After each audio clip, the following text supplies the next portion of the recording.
দাদা 1000-5 টাকা দিচ্ছি ঘন্টা খানিকের জন্য, আপনার বউটার আপনার বাড়িটা একটু ভাড়ায় দেবেন? এই কি বললি তুই? আমার মা মরা মেয়েটাকে আজ বড়লোক পাত্রপক্ষ দেখতে আসবে, তাই আপনার বউটাকে আমার বউ সাজতে হবে আর আপনার বাড়িটাকে দেখাতে হবে। ও আচ্ছা, তো নুন আনতে পান্তা পরে তুই 5000 টাকা দিবি কোথা থেকে?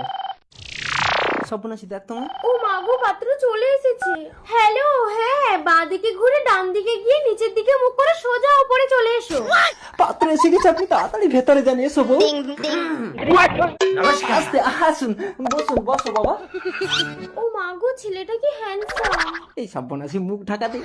মদন বাবু, এ তো রাজপ্রাসাদ। হ্যাঁ, এরকম বাড়ি আমার অনেক আছে। আমার মেয়ের বিয়েতে এ বাড়ি আপনার ছেলেকে আমি দান করে দেবো। না না, এ বাড়ি আমি দেবো না। কেটা? ও এ বাড়ির চাকর। এই যা ভিতরে যা।